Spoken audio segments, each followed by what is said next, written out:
इस वीडियो में हम कंटिन्यू करेंगे फूड न्यूट्रिशन एंड हाइजीन की यूनिट 1 के कुछ और आगे के एमसीक्यूज। इससे पहले वाली वीडियोस में भी कुछ एमसीक्यूज हमने कवर किए। उम्मीद करता हूँ प्रीवियस वीडियोस आपने देख ली होंगी। अगर आपने इससे पहले वाली वीडियोस नहीं देखी तो एक प्लेलिस्ट बनी हुई चैनल पर जिसका नाम है food nutrition and hygiene, right. तो उस प्लेलिस्ट में जाकर आप उन वीडियोस को देख सकते हैं। फिलहाल बात करते हैं वीडियो के सबसे पहले क्वेश्चन की। क्वेश्चन नंबर 1 है, infectious diseases can spread through.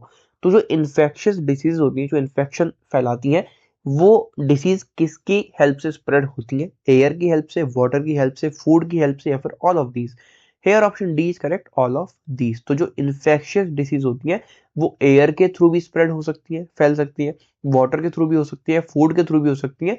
तो हम कह सकते हैं option D is the correct answer of this question. ठीक है, आगे बढ़ते हैं। Forms of small pox are. ठीक है, स्मॉल पॉक्स के फॉर्म्स होते हैं कौन कौन से, या फिर टाइप्स होते हैं कौन कौन से? बिग एंड स्मॉल पॉक्स, मायोपॉक्स, कॉलेरा पॉक्स, या फिर measles small pox. Here option A is correct, big and small pox. ठीक है, ऑप्शन ए यहाँ पर करेक्ट हो जाएगा। आगे बढ़ते हैं।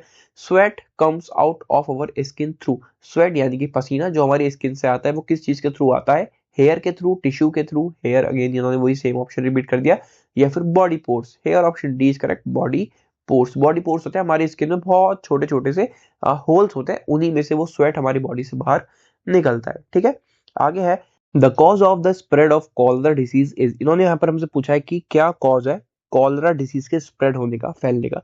पहले क्वेश्चन में हमसे पूछा था इन्फेक्शियस डिसीजेस का। ठीक है, हालांकि कॉलरा भी हमारी इन्फेक्शियस डिसीज है, तो हमसे पूछा गया कि ये कैसे स्प्रेड होती है? बेड बग्स के थ्रू, फ्लाई के थ्रू, फ्ली के थ्रू, या फिर मॉस्किटोज के through? Here option B is correct, fly. ठीक है, तो ऑप्शन बी यहाँ पर हमारा करेक्ट हो जाएगा, फ्लाई। अब वैसे तो जो मेन रीजन होता है कॉलरा डिसीज का वो होता है कॉन्टामिनेटेड वाटर। ठीक है, या फिर हम कह सकते हैं आसान शब्द में गंदा पानी। ठीक है, उसमें ये कॉलरा डिसीज इन्फेक्शन हमारा क्रिएट होता है। अब फ्लाई कैसे उसको स्प्रेड करेगी? क्योंकि हेल्दी जो पर्सन होगा वो खुद आकर तो कॉन्टामिनेटेड वाटर कंज्यूम नहीं करेगा, ना ही उसमें नहाएगा, ऐसे काम वो खुद से तो नहीं करेगा। ठीक है, बाय मिस्टेक ऐसा हो सकता है, लेकिन उस हेल्दी पर्सन तक ये डिसीज जाएगी फ्लाई के थ्रू। ठीक है, फ्लाई जो है उस गंदे पानी में बैठेगी, उसके हाथ पैरों में वो चीज लगेगी। ठीक है, वो पानी गंदा उसके हाथ पैरों में होगा, वो इन्फेक्शन उसके हाथ पैरों में लग जाएंगे।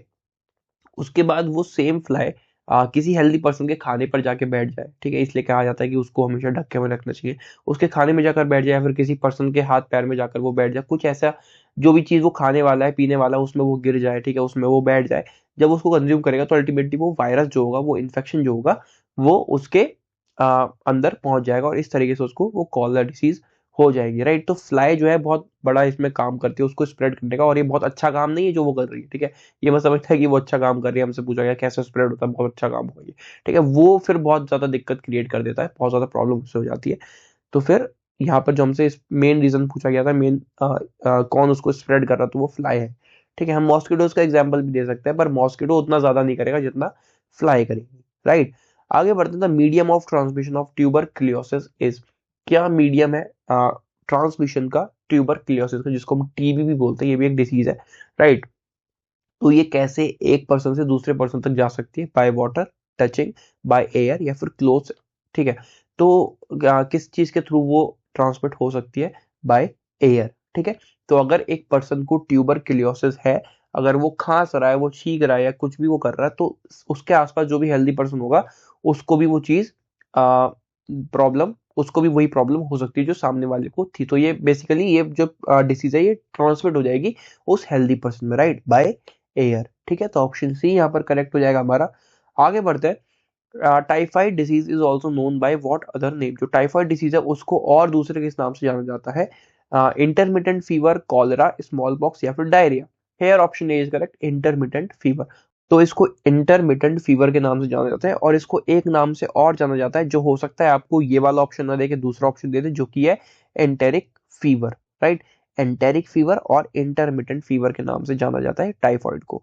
अब हो सकता है आपके क्वेश्चन में इंटरमिटेंट फीवर ना लिखकर एंटेरिक फीवर लिख दें, या फिर एंटेरिक फीवर ना लिखकर सेम यही क्वेश्चन दे दें, तो फिलहाल उसमें आप कंफ्यूज मत होना। राइट, इसको इंटरमिटेंट फीवर के नाम से भी जानते हैं, और एंटेरिक फीवर फीवर के नाम से भी जानते हैं। ठीक, आगे the bacteria called Salmonella typhi spread disease. एक बैक्टीरिया इन्होंने नाम दिया है सैल्मोनेला टाइफी। ठीक है, इस बैक्टीरिया से कौन सी डिसीज होती है? टाइफी नाम आ गया तो आप समझ जाओगे ऑप्शन देखते ही, एपिलेप्सी, स्मॉल पॉक्स, कॉलरा, या फिर typhoid? Hair option D is correct, typhoid. Right. तो एक बैक्टीरिया है सैल्मोनेला टाइफी जो कि डिसीज स्प्रेड करता है typhoid, right.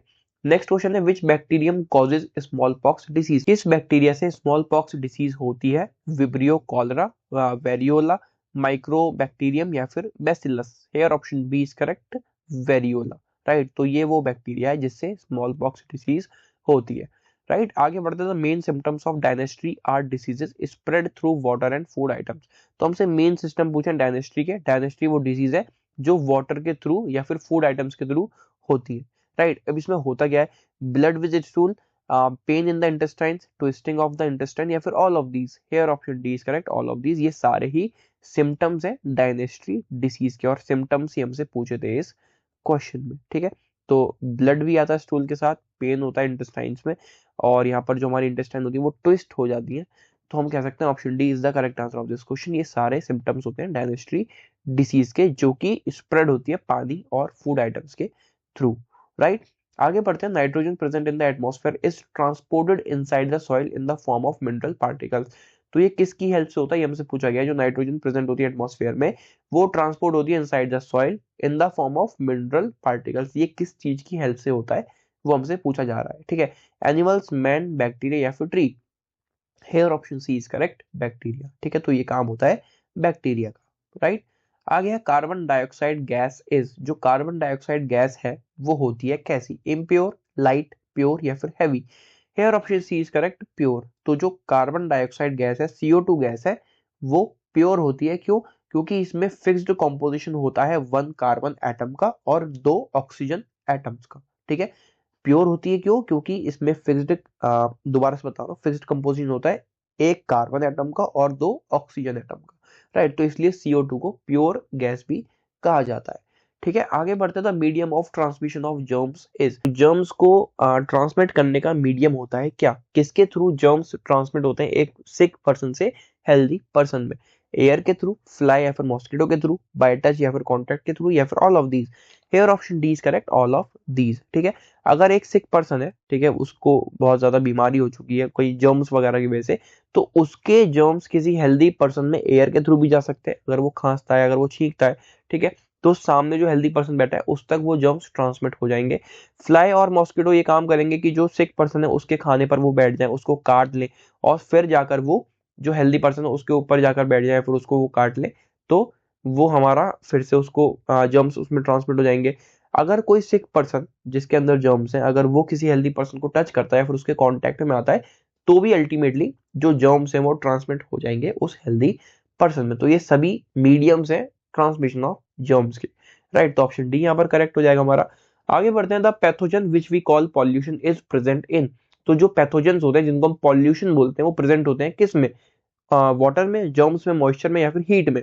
Hair option A is correct, water, ठीक है। तो जो पॉल्यूशन होता है वो प्रेजेंट होता है वाटर में, जिससे कॉलरा डिसीज भी होती है, मैंने आपको बताया पहले क्वेश्चन में, ठीक है। वो वाटर कैसा होगा, वो सीवेज वाटर भी हो सकता है, ठीक है, वो एनिमल वेस्ट वाटर भी हो सकता है, वो लैंडफिल्स का भी वाटर हो सकता है, और वो एग्रीकल्चरल एरिया से जो पानी आ रहा है वो भी पानी हो सकता है, और उसमें वो पॉल्यूशन प्रेजेंट होगा। और जब वो पॉल्यूशन ज्यादा समय तक उसमें रहेगा, वो एक जगह पर पानी काफी समय तक रहेगा, तो उससे फिर डिसीज होगी, कॉलरा जैसी उसमें डिसीज होंगी, और फिर वो इन्फेक्ट करेगी बाकी लोगों को जितने भी आसपास रह रहे होंगे, ठीक है।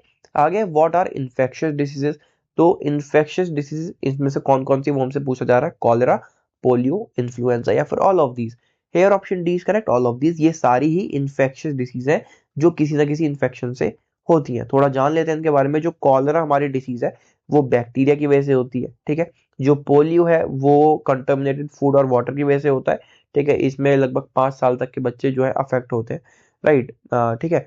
तो पोलियो भी एक इन्फेक्शियस डिसीज है, और इन्फ्लुएंजा भी हमारी एक इन्फेक्शियस डिजीज है जो कि इसका नाम है फ्लू, इसको दूसरे नाम से फ्लू नाम से भी जानते हैं, और ये वायरस इन्फ्लुएंजा वायरस की वजह से होता है, ठीक है।